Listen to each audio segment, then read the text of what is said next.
পরম প্রেমময় শ্রী শ্রী ঠাকুর আমার পরমারাধ্যা জগৎ জননী শ্রী শ্রী বড়মা, পরম পূজ্যপাদ শ্রী শ্রী বরদা, পরম পূজ্যপাদ শ্রী শ্রী আচার্য দেবের শ্রীচরণে আমার শতকোটি প্রণাম।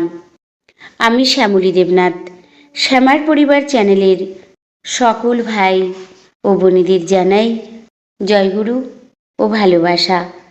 আমি শুরু করছি ইষ্ট প্রসঙ্গ আলোচনা। মানুষের মধ্যে অমিল হয় কেন?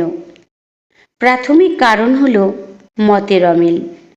রাজনীতি থেকে সামাজিক স্তরে যে কোনো পরিবেশে বিভিন্ন পরিপ্রেক্ষিতে আমার পছন্দের সঙ্গে না মিললে বা পছন্দের মতো না হলেই অন্যের সঙ্গে বিবাদ বাধে, বিভাজন সৃষ্টি হয় এবং সৃষ্টি হয় শত্রুতা। আমরা সকলেই চাই অন্যেরা আমার মত বা পছন্দের সঙ্গে সহমত হোক। কার্যত সেটা কখনোই সম্ভব নয়। প্রত্যেকের বৈশিষ্ট্য আলাদা, ভাবনা চিন্তা, স্বভাব চরিত্র, পছন্দ অপছন্দ, ভাষা, কৃষ্টি, খাদ্যাভ্যাসের ভিন্নতা আছেই। তাই সকলকে নিয়েই চলতে হবে, বিরোধ সৃষ্টি করে নয়। চাই সহনশীলতা, পারস্পরিকতা, সেবা ও ভালোবাসা। জীবনের মূল কথা ভালো থাকা। আমরা সবাই মিলেই বাঁচতে চাই। বাঁচতে গেলে জীবনের লক্ষ্য হওয়া উচিত সেই পথে চলা, যা জীবনীয়, যা আমার অস্তিত্বকে রক্ষা করবে স্ববৈশিষ্ট্যে। যে পথে চললে সকলের সঙ্গে সম্প্রীতি বজায় থাকে, ভালোবাসা জন্মায়। সুচরিত্রের অধিকারী হতে হবে।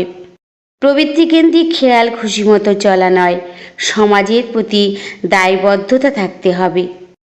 এক আদর্শের পথে চলার মধ্য দিয়েই মিলন সম্ভব, তবেই আদর্শকেন্দ্রিক সমাজ গড়ে উঠবে।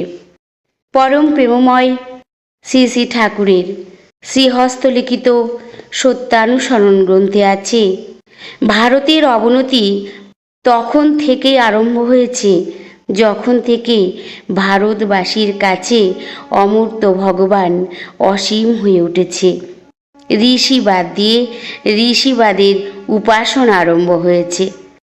ভারত যদি ভবিষ্যৎ কল্যাণকে আবাহন করতে চাও, তবে সম্প্রদায়গত বিরোধ ভুলে জগতের পূর্ব গুরুদের প্রতি শ্রদ্ধা সম্পন্ন হও, আর তোমার মূর্ত ও জীবন্ত গুরু বা ভগবানে আসক্ত হও, আর তাদেরই স্বীকার করো যারা তাকে ভালোবাসে। কারণ পূর্ববর্তীকে অধিকার করিয়াই পরবর্তীর আবির্ভাব।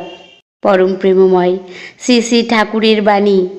আদর্শকে ঘায়েল করে চুক্তি রফায় বাঁধতে দল, যতই যাবি পড়বি ঘোরে, হাতে হাতেই দেখবি ফল।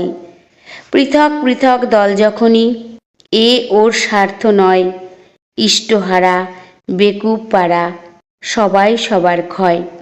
তাই প্রবৃত্তিকেন্দ্রিক আত্মপ্রতিষ্ঠা নয়, চাই পরার্থপরতায় সবাই মিলে বাঁচার পথে, বেড়ে ওঠার পথে চলা। জীবনে ভ্রান্তি আসে তখনই যখন আমরা উৎস বিমুখ হয়ে চলি। পরম পূজ্যপাদ শ্রী শ্রী দাদা বলেছেন, সবচেয়ে বড় জিনিস প্রেম।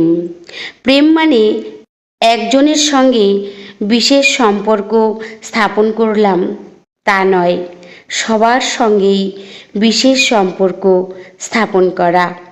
প্রেমের উৎস ঠাকুর, তার সঙ্গে যত প্রেম করা যায় তত প্রেমী হওয়া যায়। যত প্রেমী হয় তত মানুষ আপন হয়। পরম প্রেমময় শ্রী শ্রী ঠাকুরের বাণীতে আছে, খেয়াল মাফিক ভজলি গুরু, হতে মানুষ হলি গরু। আমাদের খেয়াল মতো চলাই তো অভ্যাস, কিন্তু যেতে হবে অনেক দূর সেই ঈশ্বরে। ঈশ্বর প্রাপ্তিই লক্ষ্য। এ দীর্ঘ চলা বহু বাধা বিঘ্ন, বহু প্রলোভন, ভিতরে বাহিরে বহু বাধা, অহংকার, অভিমান, দম্ভ, দর্প, পদে পদে সব কাটিয়ে লক্ষ্যে পৌঁছানো শক্ত। এজন্যই লাগে খেয়াল মতো না চলে বিনা বিচারে ইষ্টানুসরণ। শ্রী শ্রী ঠাকুর বলেছেন, গুরুমুখী জগতের প্রকৃত উদ্ধারকর্তা। পরম প্রেমময় শ্রী শ্রী ঠাকুরকে গভীর বিশ্বাস, ভক্তি ও নিষ্ঠা দিয়ে ভালোবাসতে হবে। ঠাকুর আমার প্রেমময়। আমরা ভাগ্যবান যে আমরা এমন প্রেমময়কে পেয়েছি। আমরা যদি গভীর ভাবনায় আত্মবিশ্লেষণ করে বৃত্তি ও ক্ষুদ্রতাজনিত প্রভাব থেকে মুক্ত হতে পারি, তবে আমরা তার মনের মতো হয়ে জগতে ইষ্ট প্রতিষ্ঠা করতে পারব। সব মানুষকে যাজন করে, দীক্ষিত করে জগৎকে সুন্দর করতে পারব, এই আমার অন্তরের বিশ্বাস।